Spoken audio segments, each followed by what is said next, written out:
Well, good evening, everybody. Thank you all for being here today. I'd like to welcome all of our members here at the HBA, and I'd like to also thank all of our wonderful candidates and the mayor for being here for this event. I did want to let you know we are recording this because we do have a couple of members that are attending online who are just listening. They're not able to ask questions, but they are listening, and we are recording it as well. So just so everybody knows that. I'm Grace Johnson. I'm the Home Builders Association CEO. I also represent the FM Home Builders Health Plan and Trust. I'm the plan administrator for that. And I'm also the foundation administrator for the Home Builders Care Foundation, which is our charitable arm of the HBA. Thank you again to all of you for giving us your time today. It's really a pleasure to meet you, Sherry, and nice to see everyone else. And last night I had the opportunity to attend the chamber events as well down at City Hall. That was very interesting. We know that running for these elected positions takes a lot of time and effort, takes time away from family. We appreciate what you're doing for the community, and the fact that you're running at all means a lot. And so we're hoping to have this event concluded by 7:15. I know some of you have other engagements this evening too, so we're going to try to get you out of here as quickly as possible. One thing to note, this event gives us the opportunity as an HBA and our members the opportunity to really get to know you, the candidates, but it's also an opportunity for you to get to know us as an organization and get to know our members. Everyone in the room serves in some sort of leadership role to the Home Builders Association or to the foundation. And it allows us to convey concerns and challenges, things that are happening with housing, with new construction, with business construction, and so on. So it's really a great opportunity for all of us. I just wanted to lay out a couple of ground rules for the event. What I plan to do is introduce each candidate and allow you to have 2 minutes of introduction to share whatever you like. We have a system in place, so you'll be able to know how much time you have left. Please watch Eric. Eric is our workforce development manager. He's also the liaison to the Home Builders Care Foundation. He will show you slides so that you can see. And then he's going to give us cowbell if you want to, if your time is up. And we're going to be pretty strict on that so that we're respectful for everybody's time. And we ask you to do the same. Each candidate, once you've had an opportunity to do your introductions, then we'll have approximately 30 minutes of Q&A. And I'll try to rotate to make sure that's fair. We ask that you give 1-minute responses on those question and answers. And so that we can get everybody gets a turn. And again, that bell will ring that and the time is up. And at the closing, we, depending on how much time, so we don't go over, we'll probably plan for 2 minutes. But if we're getting tight for time, we'll go to 1 minute. So we'll keep you informed on that. I mentioned that we are recording this. And again, if you need water or whatever, just let us know. There's plenty of food and water. And if you would like to grab food on the way out, please do so. I think that Adriana is working on she's got containers. So if you are running to the next meeting, you can do so. After all of the candidates have departed, all candidates, we will have a short discussion. So I ask all the members to remain after we've concluded the event. And for members too, you have my cell number. You can text me questions if you like, or if you just like to ask a question, just raise your hand and we'll make sure to get around the room. So very quickly, what I would like to do is go around the room and allow everyone to introduce themselves. And also you could share your role with the HBA currently. If it's a past role, that's good too. But Sam, we'll go ahead and start with you. Sam Caven, in the chair of public issues. Don Dabber Custom Homes, the current state rep to NHB, past state president, past local president, and current build back trustee for the state. Space with Accent Kitchen and Bath, past president, Pastor Mowers, council president, local PAC trustee, second vice president for the state. I'm David Reed with Radiant Homes and current president of the Home Builders Association. I'm Kim Hochhalter with Building Concepts, and I'm the immediate past president. I'm Toby Christensen with Cameron Foss Concrete, past foundation president, public issues committee. Much other things over the years. Health plan chair. Health plan chair. Scott?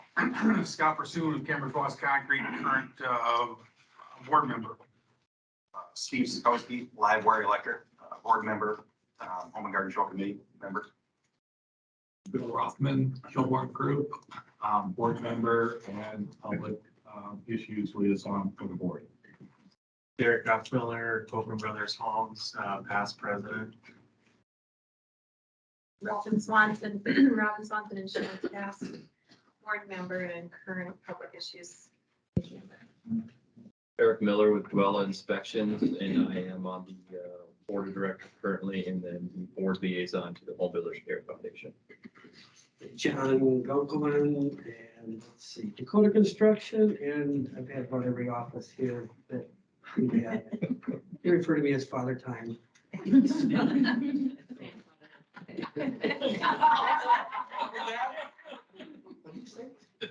Grandfather. No, that too. I get picked on. Anyway, we. Community Land Trust, yes, sorry, Vice President of Community Land. I'm Sam McDonald with the Cass Clay Community Land Trust, and apparently the only one who hasn't got more Not robes. taken the opportunity. Engaged. Rest yourself wide open. Yeah. Trent Garrett's Cass Clay Community Land Trust and formerly of the Public Issues Committee, because now Sam's going to take my spot. So there. No. I'm Rocky Schneider with 82S. I'm on the Public Issues Committee. Matt Oaks with Western State Bank. I'm on the public issues committee. Elliot Sanders, Studio West Homes, and I'm on the Public Issues Committee. Elaine Charlton, Good Company, I'm on the board, and I'm sit on Fargo and something that's good. I'm Joyce Falstad with Divine Direction. I'm on the board of directors. I'm the liaison for the events committee, and I also serve on the ambassadors. I'm Sylvia Lunsky with Design Direction. I'm a past board member and current immediate past president of the Home Builders Care and some other committees.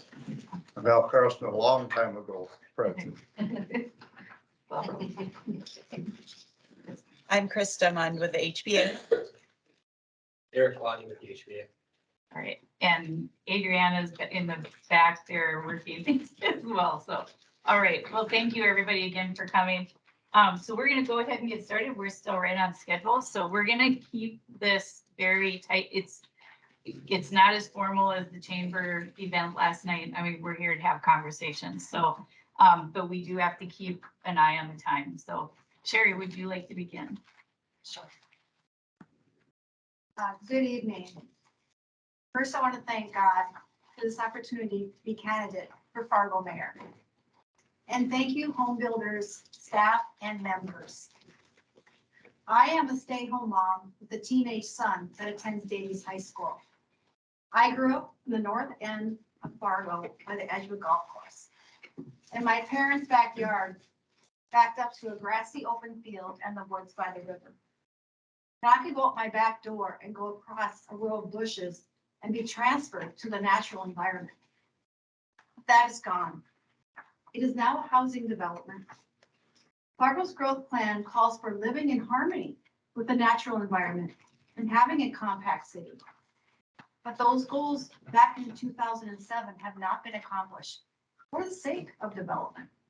Yes, our city is growing, and that's great, but it does not shine.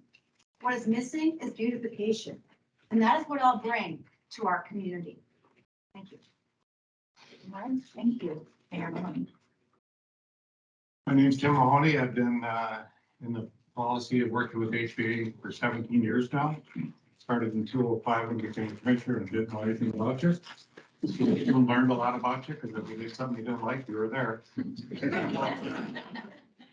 I've been endorsed by a couple times and co-endorsed. When I ran one time, we were co-endorsed. So there's always, with great leaders, you always have a little dilemma of who you're going to endorse and what you're going to get behind. Since the time I've been in my position, we work vigorously with the housing industry to see what we can do in the community. Our community has grown by 20% over the last 10 years, and you're a community that's on the go. A lot of people are coming into our community. And a great deal of that is due to the work you all do here and help our community grow. When I look at the housing stock, you got to do more building. You guys need to do more work. When our vacancy rate is 4% right now, I need more apartments. I need multi-dwelling. I need houses. When I talk to young people and they can't find a house because there's not enough houses, I think you guys have to do more work. One of the reasons some of the policies that worked within the city of Fargo with specials is the city has helped you in taking on the impact fees that have to be done in any community to put our infrastructure in. And that I think has allowed more builders to get involved in their industry. That was a goal of ours as well. Second thing the home builders have done with us, when we needed the diversion, we all know in this room, we need to have some type of long-term ability to grow. You were there with us and you helped us every time. When we had the vote on Oxbow, went down the wrong way in the Senate, came back the right way the next day. It was your organization that helped us get there. Your organization has been very vocal when it's needed to be. We never could have done a $3 billion project if we hadn't had everybody at the table and everybody working together. And that Al Carlson back there, I had to go talk to him to get some stuff sometime. And if your organization wasn't backing us and he didn't know the community was for it, legislative body never would have given us the money. I think you see my record. I've been pro-building, pro-economic growth. We had $720 million building 2 years ago, 760 this last year, 21. And this will be an interesting year for all of us. I appreciate your support. Thank you. Great, thank you. Commissioner Preston. So thank you for your invitation here tonight. My name is Arlette Preston. I served on the Fargo City Commissions Act 92 to 2000. I have a nursing background, worked at AmeriCare for many years, then set off to start a business on my own. Sold that a couple years ago. Served on the Fargo School Board for 4 years and then was reelected to the City Commission back in 2020. So fairly new back on. However, carried my interest in planning and development and health from my first tenure, and I'm holding that portfolio again. You know, my vision for the community is really, excuse me, one where it's a community of neighborhoods and neighbors. So a lot of what you're doing, which is building neighborhoods, is a great interest of mine. I think that the whole issue of workforce development, as we talk about the diversion and needing workforce to help build that, as well as I'm sure you all are probably feeling that pinch.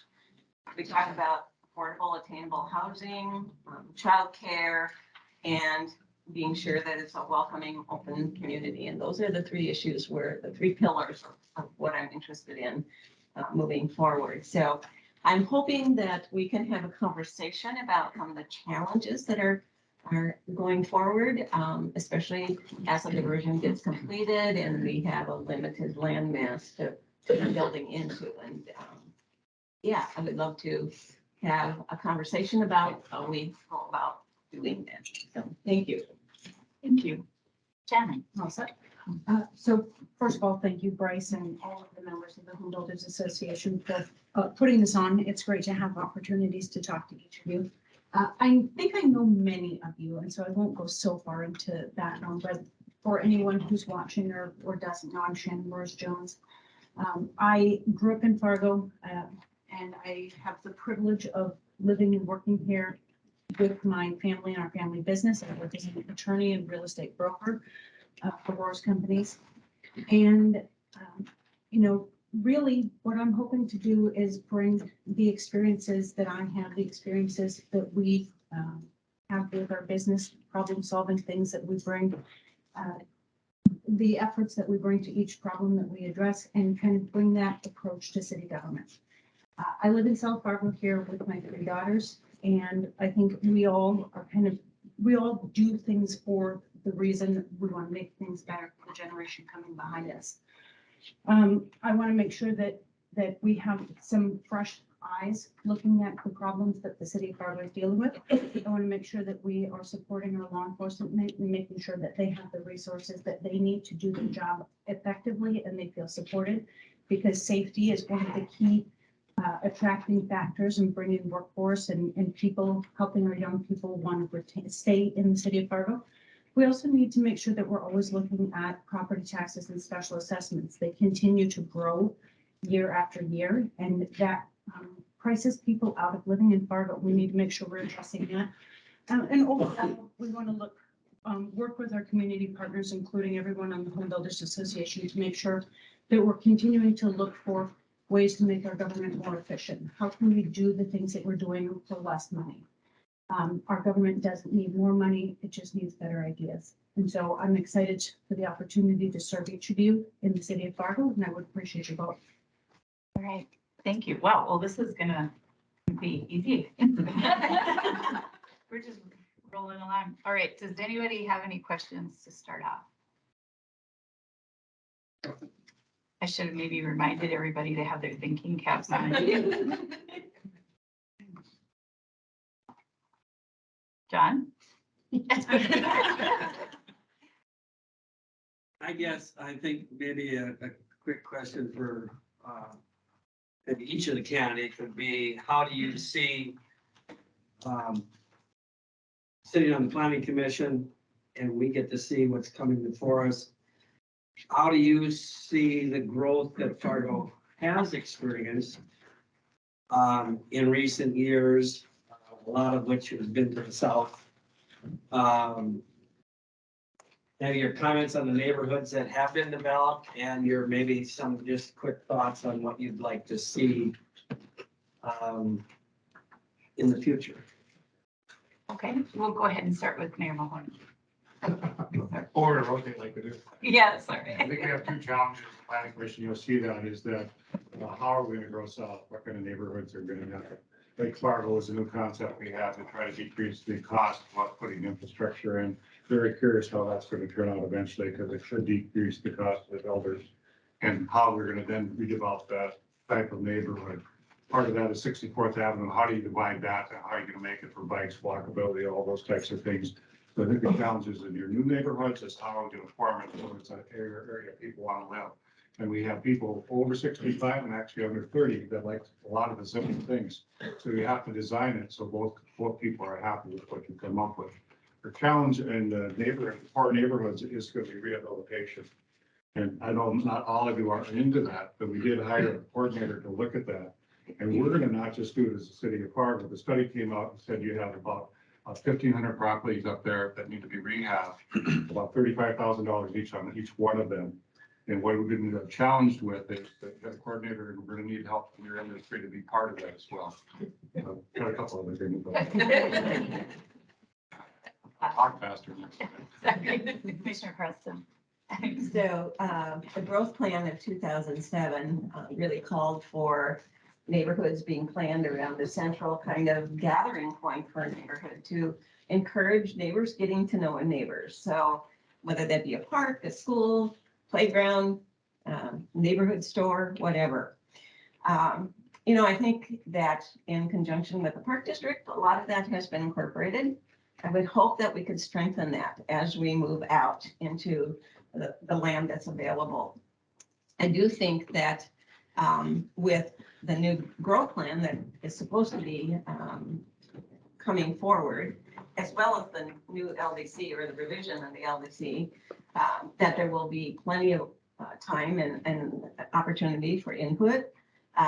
But I would also think that with a diversion coming into play, that land values will start to escalate if they haven't already. So we'll probably start to see some changes in the market just because of that. So, yeah.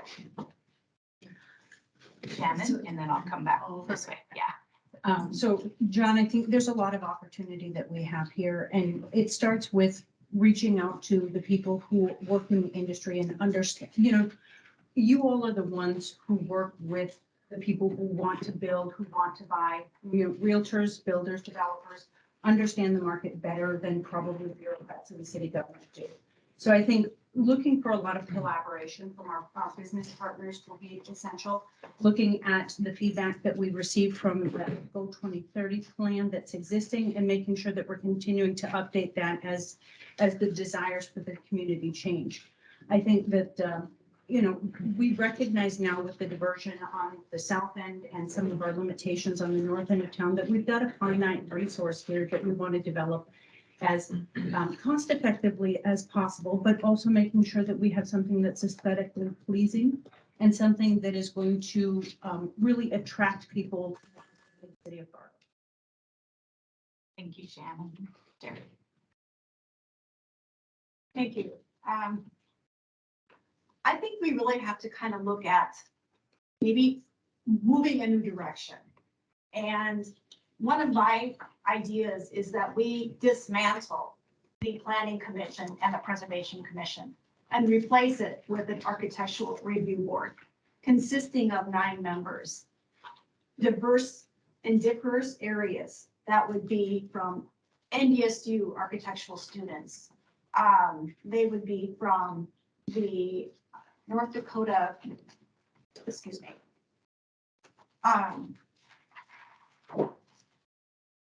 They would be from historians and graduates from the urban planning and development programs, entrepreneurs, persons with background in history, even pastors.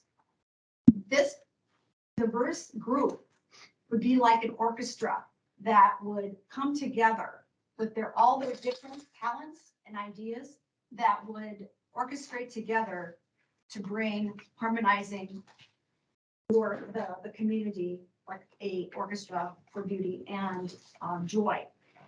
The other thing is Sorry, I gotta cut you off. Okay. Yeah, I'm sorry. I just want to say one more thing about neighborhoods is that good neighborhoods is a place where we connect with the world just outside our door and immerse ourselves in nature through the back door. Experiences such as world-class dinners, outdoor concerts, art galleries, distinctive shops, landscaping, flowers and bushes along sidewalks. This would be it. Bring us together as a sense of community and to cherish the beauty of the land. All right, thank you. And I will but I do have to cut off at 60 seconds to be fair to everybody else. So after that, Since we don't have all our candidates here, could you Yeah. maybe give us a minute and a half? sure. We can do that if everybody's agreeable to that. Sure. Is that okay with you guys? Okay, Good idea. okay. All right, Rocky. Last question. Thanks for coming tonight. With the recent news of Bruce Grubb retiring and, you saw Pat Zavarell as the first city administrator sort of set the city up in the current structure and get the diversion off, and then Bruce Grubb regionalized West Fargo water and got Red River Valley water supply off the ground. What's the vision for the next city administrator that you hire, and how are you going to go about that process? What sort of vision statement are you putting together for the purpose of that job? Yes. It's Commissioner President, I'm sorry. Oh, that's okay. Well, if I were in running seat or in the seat to actually do this, at this point, I would be actually taking a look at the job description. Certainly do a national search. I think the role of administrator needs some clear definition. Yeah, it's been one that's a little bit quieter and less visible than what I would like to see.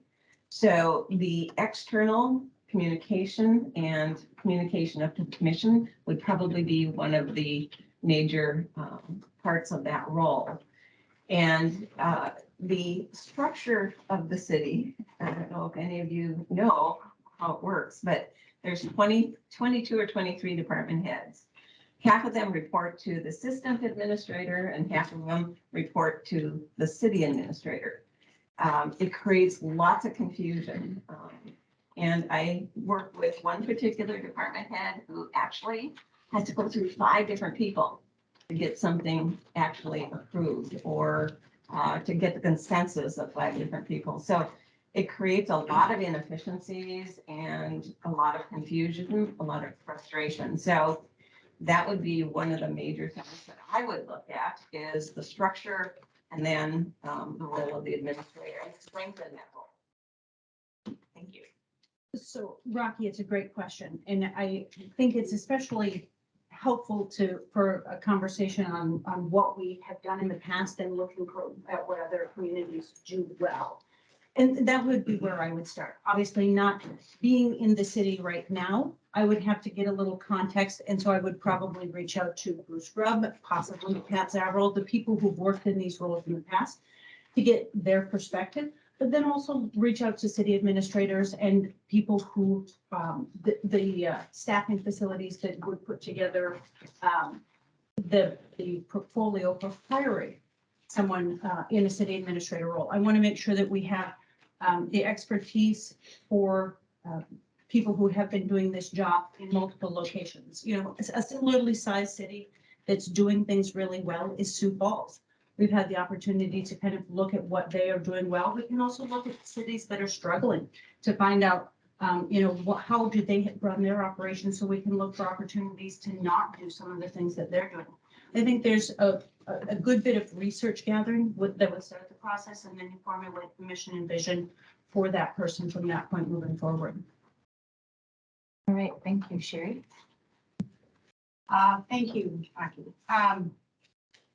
I'll just be honest with you. I don't know much about that position, but I believe that person, you know, is going to be a very instrumental player in putting together a city, a government that's going to be well organized for cooperation with all departments and, you know, coordinate that well and also get the motivation from the people.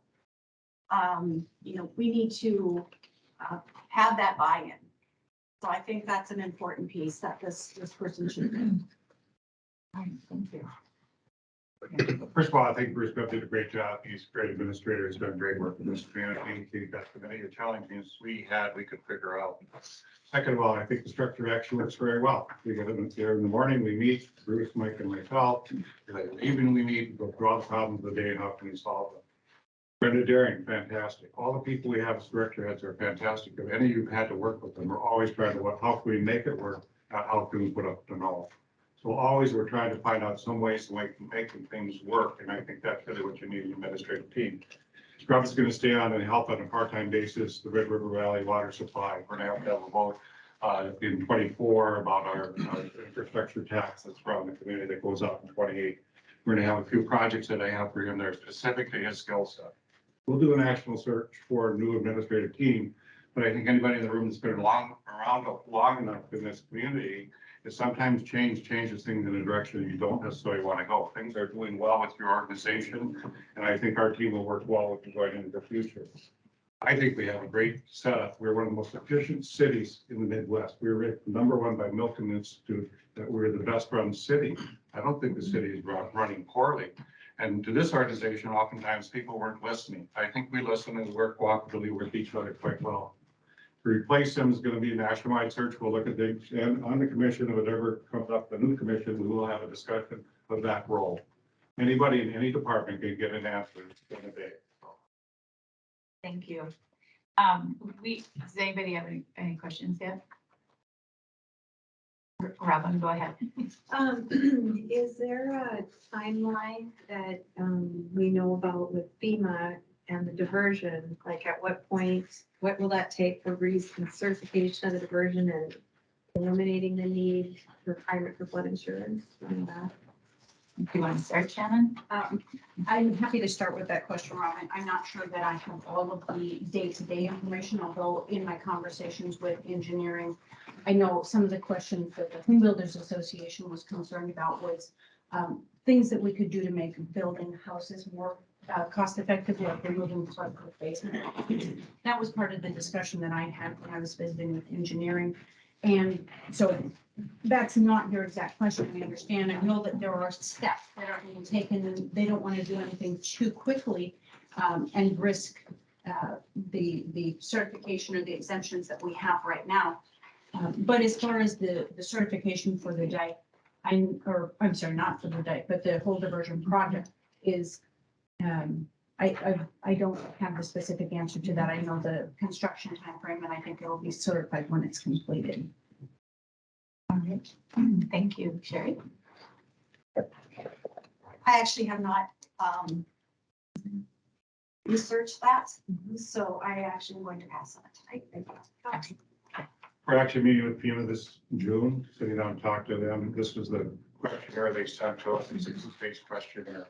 Difficulty with FEMA, if they have to spend money to do the recertification, it'll be 5 years. So when you finish in 26, it'll be 5 years. We've worked with FEMA before and we don't want to do it that way.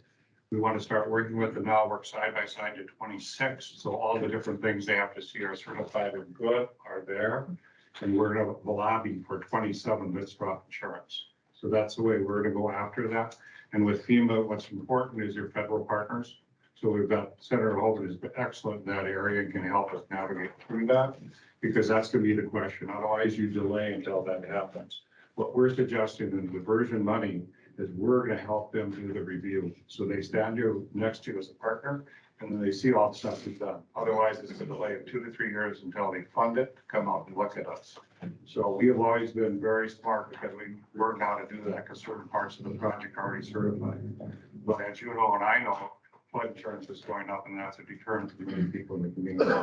So we're working on a plan with them and meet this summer to start this plan is how can we work together so you can certify us in 27. Not having been involved in that process, I think I will defer to the question or the answer that you just heard. All right, thank you. Okay, so we left off with Shannon. So going back to Sherry, I would like to ask I have some questions specific to whether somebody's holding an office or entering into that. And so can you give us an idea of what are you doing to prepare, like doing this candidate this evening helps you prepare for office? You're learning about different organizations that the cities use for resources and different things. So what have you been doing to prepare yourself for the position? Very good question. I think that kind of goes back to, why do I want to be mayor of Fargo? And, I, like I mentioned before, am a stay-home mom. I'm in PU, and I'm also on the board of the Fargo Morgan Heritage Society. We are currently working on partnering with other organizations and applying for grants to make a bigger impact in our community for preservation and to grow our membership wide, high, and deep. Several years ago, I went to Charleston, South Carolina. Beautiful place. It's a experience there, beauty and preservation at its finest. And really, when I came back to Fargo, I observed that our city was missing 2 ingredients: beautification and preservation. I got involved in my community where I could with my church. I formed a grassroots group for beautification. I also was vocal when the city of Fargo cut down 17 healthy heritage trees on 10th Street. And it really was heartbreaking to me. That actually went into forming a small task force for a new tree ordinance and an urban forest master plan.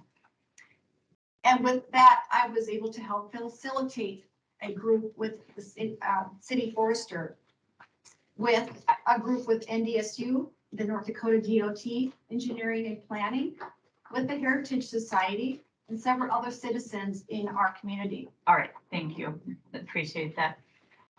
Bill, did you have a question? Yeah, so Shannon alluded to it, but I do think it's an issue no one wants to talk about, but is the city and safety. And, there's been a lot of negative press around the police department and some of the stuff that's going on, rightly or wrongly, and there's issues downtown, there's issues at a lot of the shopping areas where people feel unsafe, and whether it's true or not, if people feel that way, that's, something that we have to deal with. What suggestions do you have to improve this situation? Because, talking with the police department, talking with people in law enforcement, they feel fairly handcuffed in terms of how they can deal with the issue. Whether it's, putting people away, getting them the right mental health, all those issues that surround why we have some of the issues in Fargo. And I know it's endemic all over the country, so it's not like Fargo's the only place. But I've lived and worked in a lot of other places. And I gotta tell you, when I worked in downtown Los Angeles, the homeless population wasn't as aggressive as it is in Fargo. So it's a unique phenomenon, and really curious about kind of proactive steps to really improve that situation for your mind. What was the question? I wanted to know what kind of, I'm sorry. I didn't mean to take it right now. I really wanted to know kind of what proactive steps around law enforcement that you're seeing to kind of improve some of the safety concerns that people have. Oh, perfect. Okay. And I apologize because does anybody want to address the preparation roller? We can jump onto that because I kind of jumped quick to asking another question. So I can start. Well, I'm taking turns. Sorry. Oh. Yeah. So if you want to, we'll start with Mayor Mahoney on this question. But if you want to circle back and talk about preparing the role, let me know and we'll jump back to that. Mayor Mahoney. Jump into the safety role. Yeah, we're going to the safety one first and we'll come all the way around again. 15-person panel, it's looking for new chief of police. We picked a new police chief because he was outside the system. He was from somewhere else. But what he brought to us, a change agent. He was a change agent that was going to change the department. His mistake was he moved too fast. He should have probably waited a little time to have people trust him on that change and then go forward on that.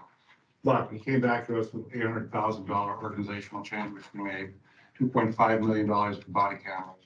And we've done a variety of things to reduce the ratio of the policemen we have. We've also started a police academy so we can recruit police. And by the way, this year we have 30 policemen that are training right now. That's going to save us because all the other police academies are not filling. So that's going to be helpful. Police chief moved too fast, too quickly. But what we've done now is on report time, we look for what did you do right? What happened well in this group? Every Wednesday we do training sessions. So how do you de-escalate in a better fashion? How do you help that out? City of Fargo has a mobile one. Mobile one goes out, picks up people. There are people that know the people that are coming in and are problem files. That goes out there every day. State gave us the money for that. We're doing that. We're retraining many of them on de-escalation, use of weapons, when you use force, why you use force. Downtown, we're going to have a police station, a mercantile building. We're putting that in there. We're putting more cameras downtown to help deter crime. We're looking at after hours. What do we do at the end of night at 2 o'clock? So there's 200 people on the streets at night. We have the oversights, different sites. Do we look at different ways of decreasing the crime or difficulties we have?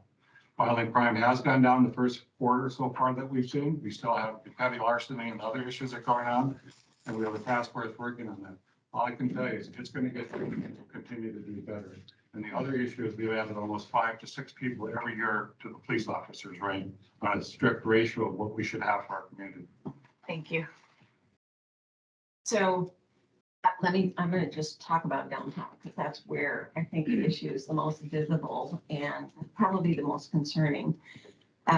In regards to the individuals that are on the street and can be quite aggressive. In fact, I just walked past an individual this afternoon that was talking very, very loudly, bizarre behavior, and obviously was having a mental health or some kind of drug kind of crisis. It really, it's not something that we're gonna, and I've said this before, it's not something we're gonna rest our way out of. It's got to be a solid mental health and service provision kind of approach. We've done some things and the mayor has mentioned a couple of things. We have an engagement center that hopefully will, at least during the summer, where when we see most of these problems, bring them inside, give them not only food and shelter, but also wraparound services to help them get connected. The other thing is the Mobile One van that will interact with individuals that are having mental health issues. It would be nice to see mental health professional be incorporated right into the police force. It's an issue of the law enforcement being visible downtown and having that kind of mental health support right alongside them. That's the way I would approach it at this point. Thank you. Thank you. So, Bill, you're absolutely right. We do have a significant issue in the city of Fargo, and it seems to be getting worse. I think there's two things that we need to do to approach it. One is making sure that we are addressing the significant morale issues that we have in the city of Fargo Police Department. I think that it's good that we finally acknowledge the chief's role in this. I think we need to make sure that the proper evaluation of his performance is being done. I understand that's finally just starting now, although the conversation about his performance and the exodus of officers started back in January. The evaluation is just getting started now. I think we need to look at that and determine whether or not he is the right fit. Based on conversations that I've had with our frontline law enforcement workers, it sounds like there is not a lot of trust there, and that's why we see our officers leaving for other agencies in our region. It's not that they're retiring. That is some of what is happening, but there are still a lot of officers who are going to Kansas County Sheriff's Department, Clay County Sheriff's Department. These are positions that pay less and have fewer benefits, but they're choosing to leave Fargo. The other side of it is treating the underlying causes of the people who are having the interactions with law enforcement. So we need to make sure that, I think the percentage is somewhere in the 80% range of persons who have interactions with law enforcement are having those interactions because they are having substance abuse or mental health issues. So we need to use our community resources to make sure we're addressing the underlying concerns. All right, thank you, Jerry. I think there's like two pieces to that question. Our city has issues I think, in speeding and, other issues. There is one city that is bucking that trend of, crime is Dallas. And what they have been doing is the hotspot policing, where you break up your city into grids. And this is, has something that has been done and is being successful, bringing down crime. I think having hubs in our city that we could have presence in districts, up to 7 districts in our city. I think that presence is going to show people because if you are driving on the highway and you see a highway patrol, you automatically slow down. So if you see that patrol car and it's in that neighborhood, or that person sees that policeman walking, we just need to have a presence, and we need to have more policemen on the streets, in the police cars, and visible. The other thing is, my platform is beautification. And beautification is also part of beautiful areas that produce, more eyes on the street, which reduce the opportunities for crime. Thank you. Thank you. Okay, we'll circle back to prepping for the role that you're running for. And I apologize for this, but Arlette and Shannon, would you like to address that particular question at all? I mean, I can. Okay.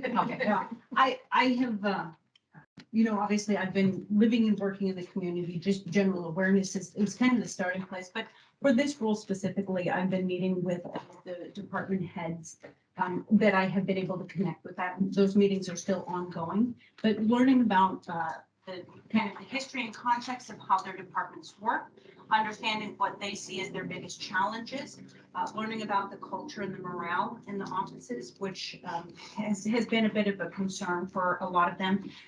And then also meeting with business owners and citizens in our community. We're really asking people what they see as the biggest opportunities, the biggest challenges, things that are being done well and things that should be done differently from their perspective.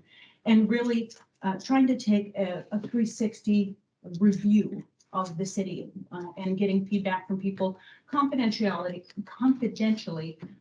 to say, knowing that I'm not going to use your name, knowing that I'm not going to say where this came from, tell me what you see, speak freely, and tell me what's working and what's not.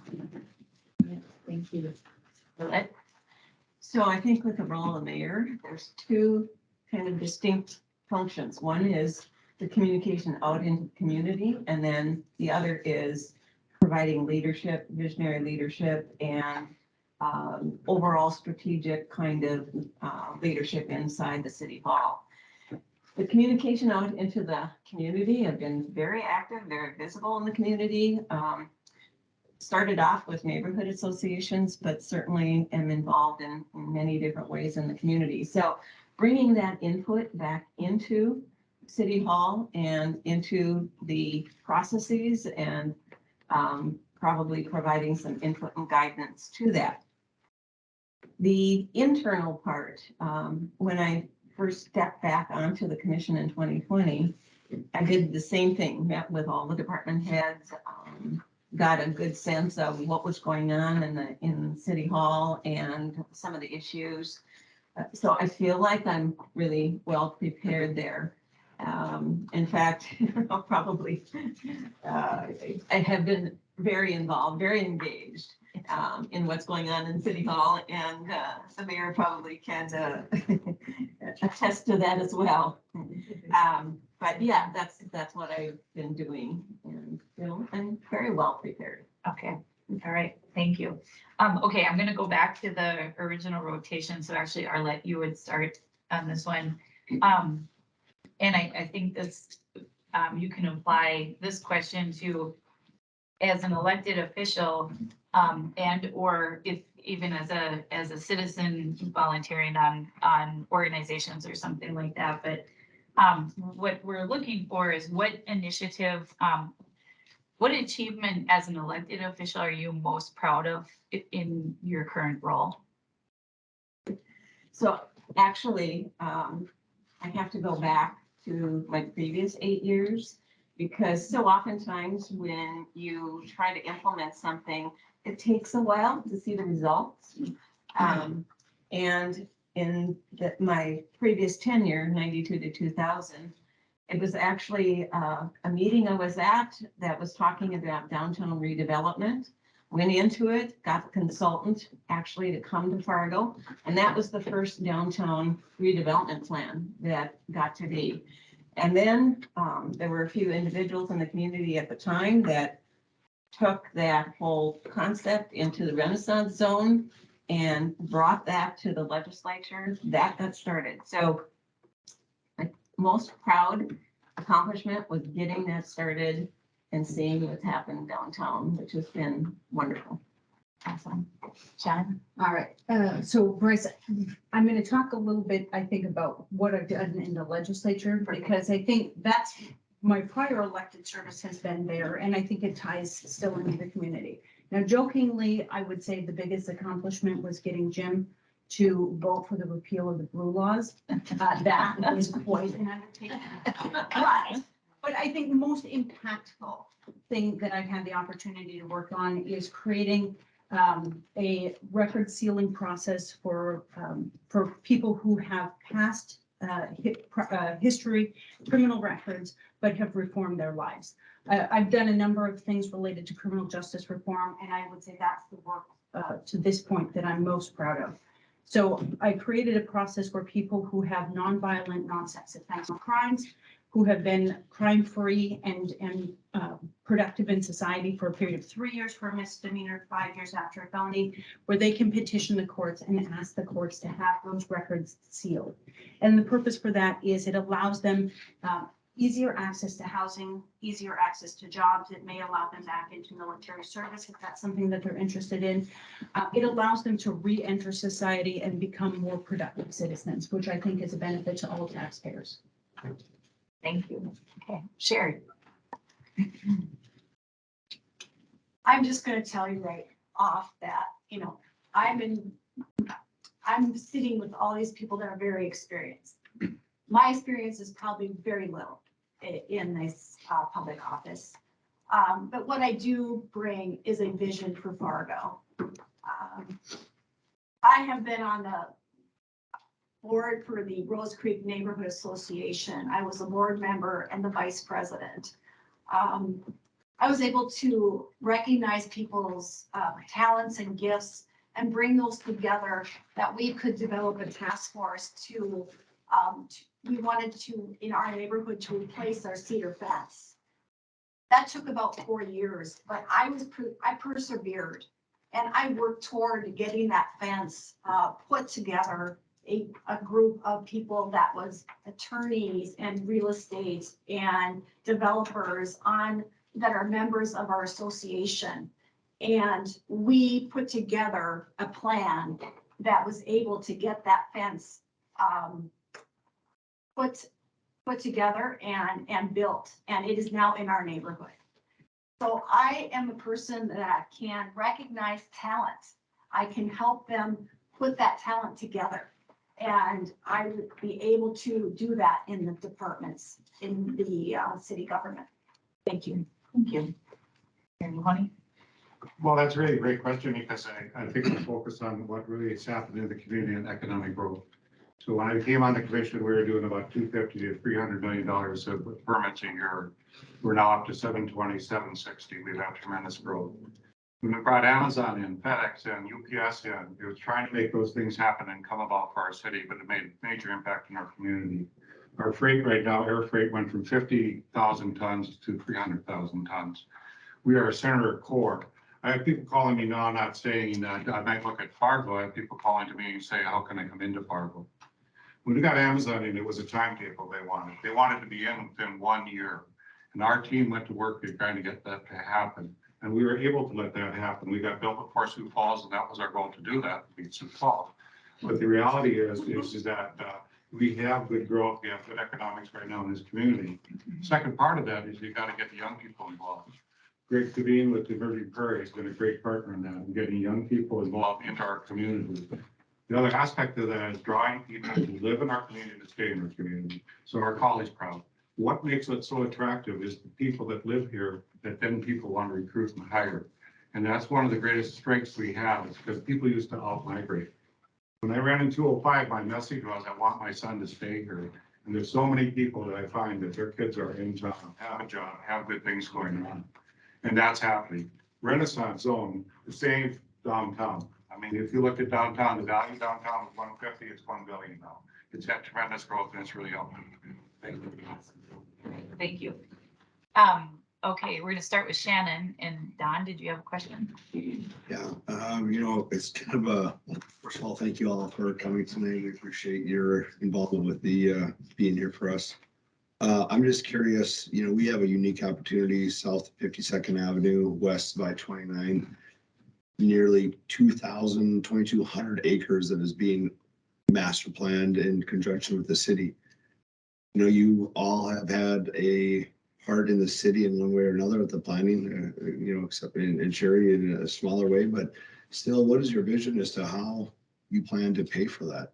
And who should be responsible for paying for the vision that the city sets forward? Because you talked about, you know, young people being here, and some of these costs that are being borne on these homeowners, not just first-time home buyers, even move-up buyers, is too expensive. So who's going to pay for 45th Street or 2 miles worth of infrastructure and 64th Avenue? And what can we do to help out some of these people get into housing and or even rental or single family detached, because it's a problem. Starting with me? Well, thanks for the easy question, Don. You know, it's a very challenging question, and one of the things that we've heard about tonight is trying to put more constraints on how developers build the things that they're building. We all know that the more you try to design things for specific purposes, for specific, you know, the more land that you designate for public use, the more it costs to build a neighborhood.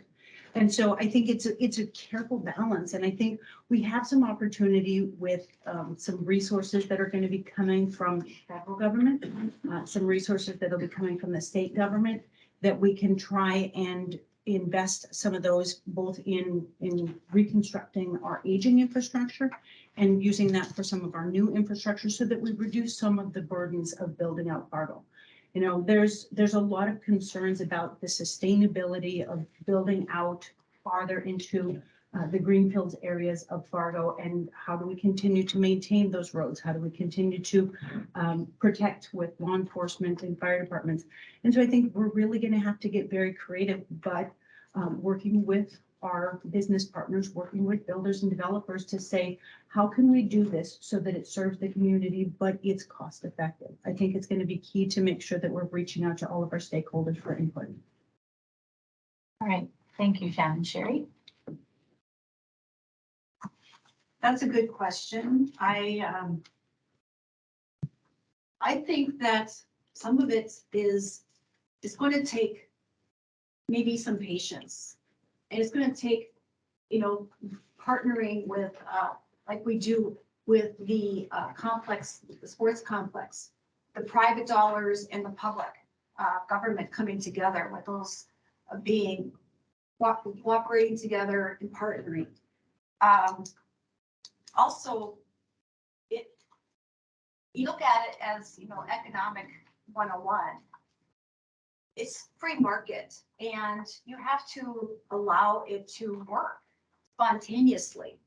And when you are able to allow it to work with, you know, looking at how that is going to affect others, then they're motivated.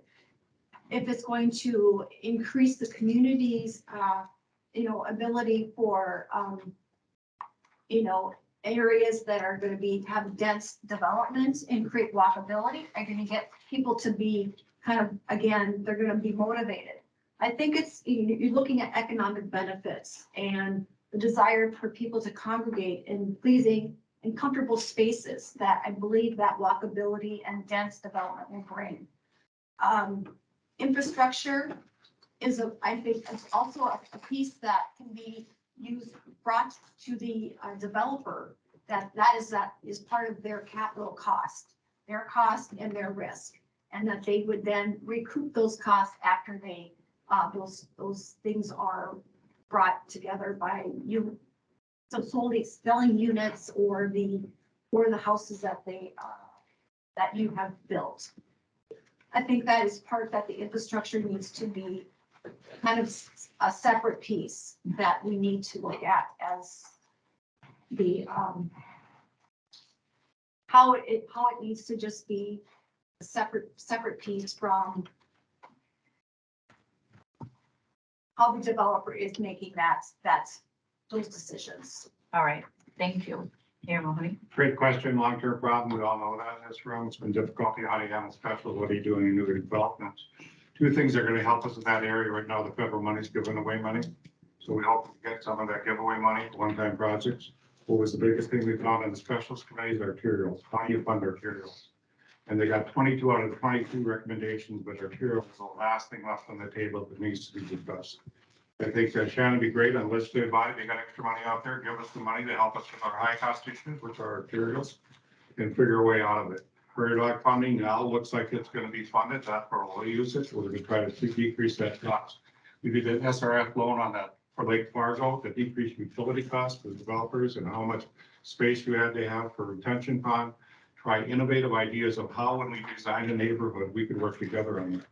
I think your organization has to be engaged. I think we have to work together on it. I think we need to go to the legislative body as well and talk to them as well. And if you start up any extra money, fine. 32nd Avenue, we had $6 million. Feds are going to give us another $2 million on that. So that decreases the cost for our homeowners. When we did 32nd Avenue the first time, we got a lot of federal money into that. So I think on this new growth, where we go, that's going to have to be helpful. One of the things we learned about when we studied all our incentives, one of the best things we can have is growth for the South, because it pays back. The homeowners pay their specials, you guys get paid, and it pays back the city, and that's a less cost for the city. The older neighborhoods are more costly for the city because we have to redo a rehab. So sometimes when we get into that, people go, I don't want any more growth. I love growth. It's gonna help our community, but let's figure out a better way of doing it. Thank you. So I'm not certain what study the mayor was referring to, but what I have heard from the study is that, it depends on what you throw into that pot and how a development pays for itself or a portion of the city pays for itself. If it includes fire, snow removal, road maintenance and all that, that's a whole different subject. And we are trying to put together a return on investment type of study, looking at whether a development actually pays for itself in the long run. That's something that might need to be looked at. Now, but back to your question, I do think that there might certainly be some benefit in looking at infrastructure and how we're building it. I look at some of these roads that are 4 and 6 lanes and wondering if we are overbuilding, and those arterials are thick concrete, it gets quite expensive. So if we're talking about trying to pull back a little bit on the specials that are generated from the infrastructure that's getting built, that certainly would be one thing I'd be very willing to look at. And again, it's trying to figure this out as we move south. It's going to take conversations between builders, between the city, between the engineering department to try to figure out how to do this the best. Are still kind of a follow-up to? Sure, can we put a, It'll just kind of be a quick yes, no answer. So, and in as few words as possible, each of you all of you still support the 2-year tax abatement? And if not, what would you propose to replace it with, whether it's a TIF or a Renaissance zone for new development? Because if we are going to increase the value of a cornfield out there, that's going to be hundreds of millions of dollars worth of tax base, why is the city willing to invest in that? So I guess the yes or no answer to the 2-year, and if it's a no, what would you propose to replace it with? okay, we will start with Sherry on this one to keep getting the rotation. This will be the last question, and we'll knock it down to 60 seconds this time, because I know we're running up on our clock here. So Sherry, would you like to go?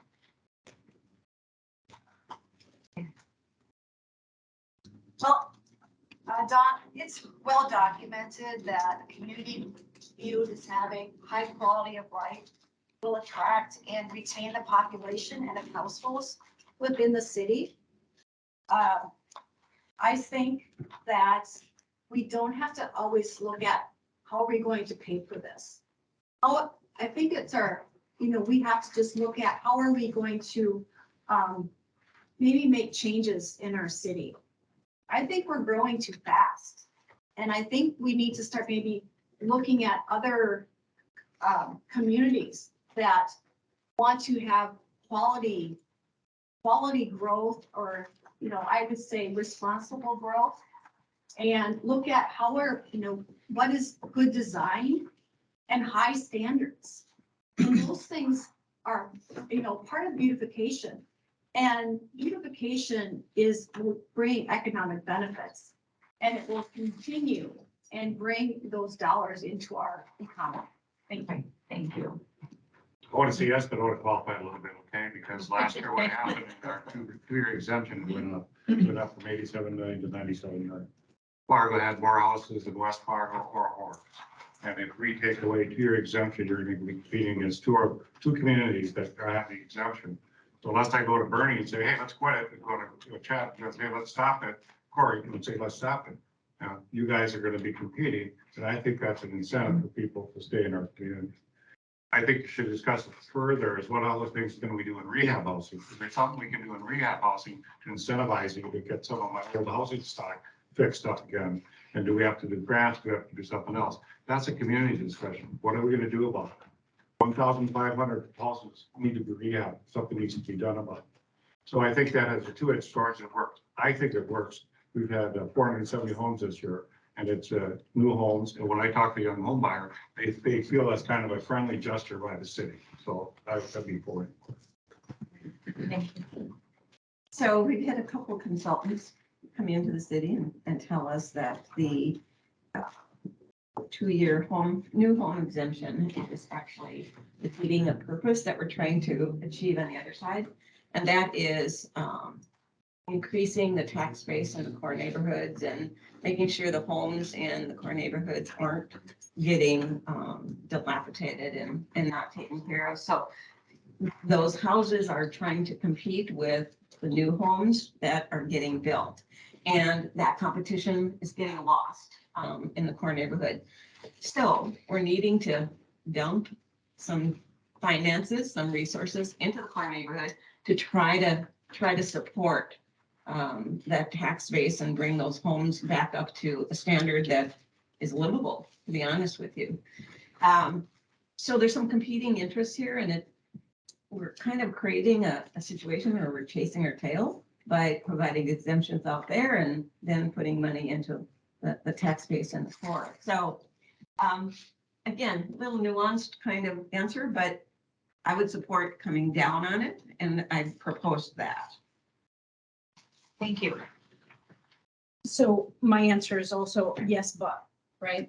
So yes, I think it's a valuable tool. I think we need to always make sure that we're evaluating what we have and making sure it's meeting the needs of the city.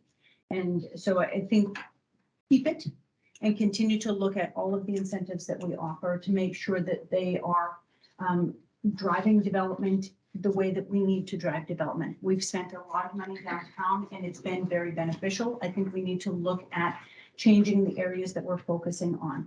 And along those lines, I think we can use our tax incentives to create some different metrics for when someone applies for tax incentives. You could have different standards to say, does this fill entry-level home needs? Can we make it easier for builders to be to make the profit margins that they want to make on entry-level homes by creating some sort of an incentive there versus making versus having all of the profit margin be on a upper level home. I think we need to always be evaluating what we're doing and making sure it meets the needs of the city.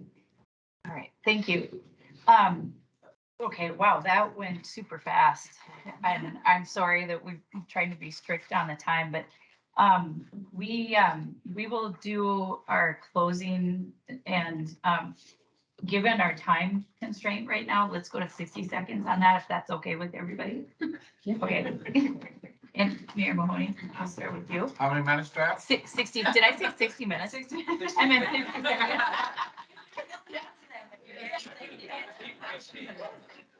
Sorry about that. You have me really excited. Yeah, yeah. So 60 seconds. Many of you in this room know me from working with me in the past and different things I've done in the community. You know what I do and you know my record. I work 24/7 for this city and really wanted to grow and prosper and continue to be the place people want to live. There's a variety of different issues we get into as we go through the life and the community and how we do things. And I think we have an honest, fair government that tries to work with people and tries to be workable with everybody that we work with. We try to come to solutions that work for the community. And we've had a difficult 10, 12 years. A lot of stuff's gone on in our community, different things are happening. But we have to be a community that attracts people, that attracts families, that attracts the workforce. And in all walks of life, we have to do that. We have a community that needs to be safe. We have a community that needs to offer opportunities for people to do a variety of things. I think you've seen in my record, I've been a strong partner with HBA. We work together on a variety of different things and we'll continue to do that. But I also think one of the things I'd like to change this next time is let's all get in the room and try to figure out some of the problems we have. And I think sometimes we've been doing our own work and been very successful, but have not been communicating as well as we should. Thank you.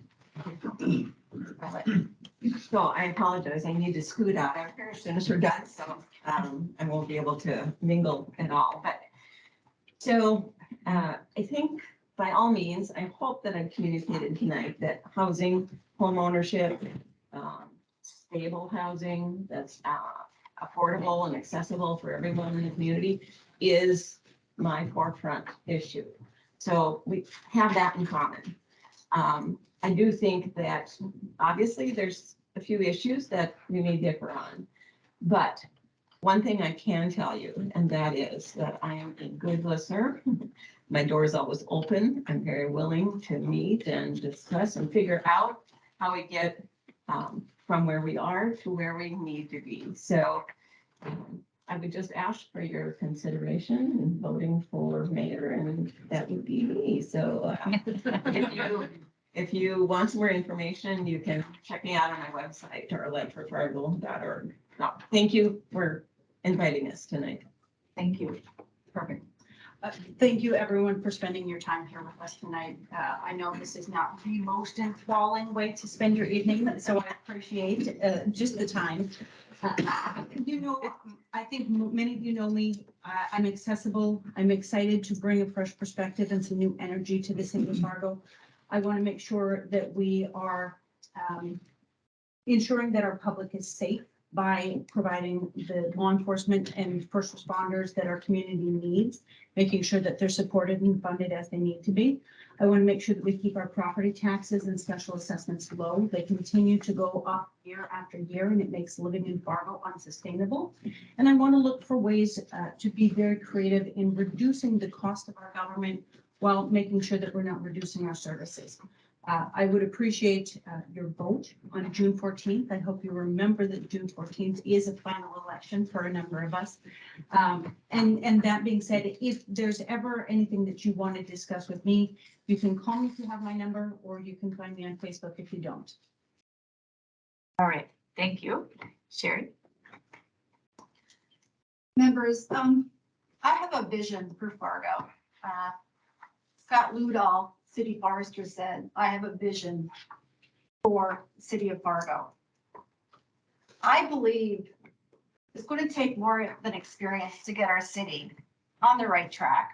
It's going to take looking at our city with humility and compassion of where we are, who we are, and where we want to go. Beautification produces more property and sales tax revenue, relieving the burdens of homes with special assessments. Walkable areas are cherishing places with distinct identities, character, and appearance. Beauty is well documented in a community having high quality of life will attract and retain your population and households within the city. Beautification encourages people to walk, shop, and consume a meal. And dense areas are better support for entertainment use and art institutions and savings for infrastructure and development costs. We also leads more resources to invest in amenities in our neighborhoods and in our parks, our schools, our streets, and our highways. It increases safety. Dense, beautiful areas have more eyes on the street and reduce the opportunity for crime. I think we need to start looking at our city in a new direction. And that's what I would bring as maybe being mayor of the city of Fargo. Thank you very much. Thank you. And God bless America. Thank you. Thank you to all of you for giving us the time tonight. Let's give these guys a round.